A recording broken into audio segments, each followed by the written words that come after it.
Good morning, afternoon, evening, and night, ladies, gentlemen, and other folk. Welcome to the Gold Coast History of Colonization. Before we get to each of the colonizers and their history, let's begin with the people that were already living here and would be the subject of colonization, the Akan people.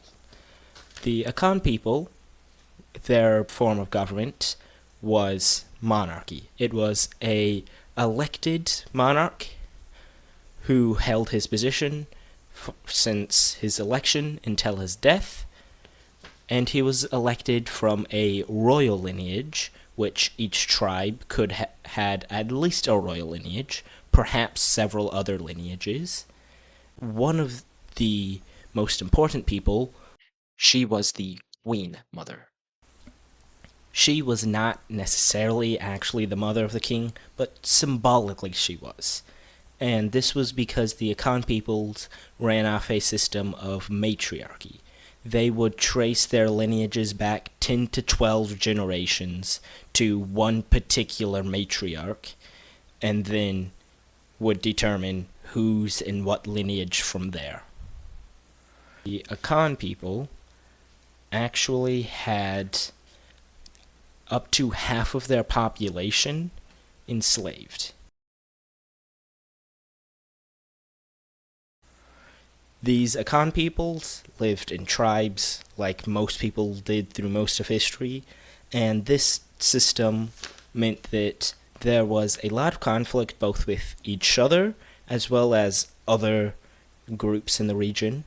One of these, which was different from them, was the Islamic nomads of the Sahara, and though this often had conflict, it also had a lot of economic interactions between these two groups. The Akan people, their main thing was yams. So some yams would go to the Islamic people living up in the Sahara, as well as gold that would be mined in the region, but that's probably not important. And then from the Sahara, there'd be imports of salt, which is kind of important to staying alive, retaining water, that general thing. You may remember the story of Mansa Musa. He was in this region, and he became massively wealthy from these gold mines, and then went up past the Sahara to the center of Islam on his pilgrimage. But the colonizers of the Gold Coast wanted this gold so much that they actually just invented new trade routes that just went around the Sahara in order to get to it. It wasn't just the spices in India or any of those far eastern goods that the colonizers wanted to have.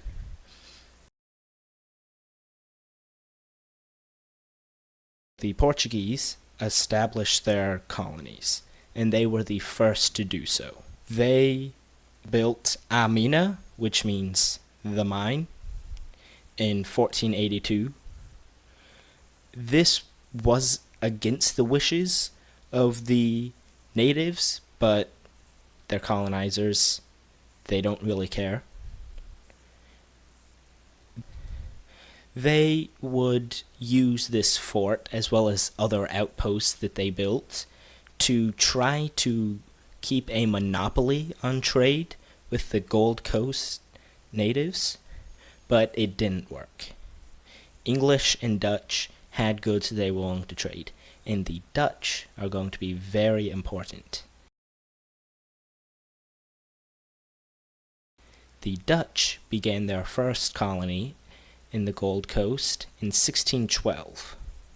In 1625, the Dutch failed to take some Portuguese outpost, but they came back in 1637, and this time they managed to defeat the Portuguese, and then later the remaining Portuguese territories would fall into Dutch hands. the millennia before this had started to really drain the gold mines. And so the war that the Akan people were waging against themselves and against the Islamic nomads of the Sahara were starting to become the primary source of wealth through the capture of slaves.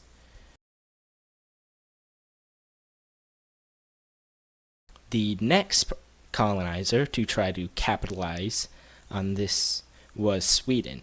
In 1650, Sweden purchased a piece of land from the Akan king of Futa, and in 1658, the Danish took over Fort Carlsbad, which had been built in 1652. That shows you just how short the Swedish colonization was. They were fighting a war, that's how it happened, but the Swedish won the war in Europe and wanted their colonies back, but Denmark had already sold them to the Netherlands. The Swedish colony would rebel, and the Futa would invite the Swedish back, but the Dutch won against the Swedish in that kerfuffle. The Danes would actually hold on to some territories on the Gold Coast for a long time, actually, but the Dutch managed to mostly defend their position. Brandenburg, Prussia, in 1682 made its appearance. They were the smallest country that would be a colonizer of the Gold Coast, and they really weren't that impressive at it. The Brandenburger Gold Coast became the Prussian Gold Coast in 1701 with the founding of the Kingdom of Prussia. Any claims that the Prussians had were sold to the Netherlands in 1721. At this point, when Brandenburg Prussia left, all of the gold was basically gone at this point. It had all been mined. Forming the basis of the trade, it was now almost entirely slavery. There's also another major change that's going to happen. The British are going to be entering the picture.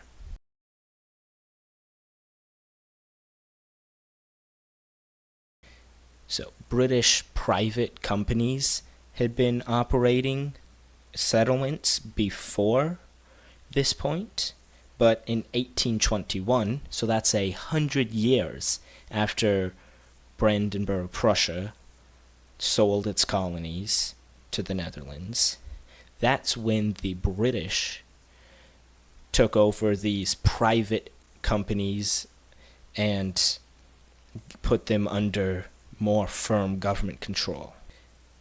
The Danish sold their remaining colonies in 1850, and by this point it was becoming very clear that the British were dominant. They would swap forts with the Netherlands, so in 1868 when that happened, the British were left as the only colonizers.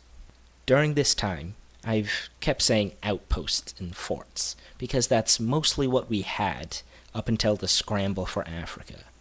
Before this, the Akan had basically just turned the colonizers into part of their world. They had been fighting on different sides, they had been trading. Technically, the British did wage a major war in 1822 to 1824, which this was caused by an apparent British insult to a Akan chief. There were 3 more wars fought by the British that were fought just because of the British interests to conquer more territory. These were in 1873 to 74, 1893 to 94, and 1895 to 96.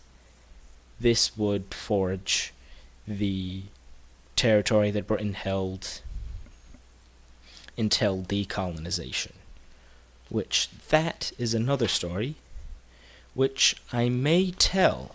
But for now, folks, ladies and gentlemen, good night, evening, afternoon, or morning to you all.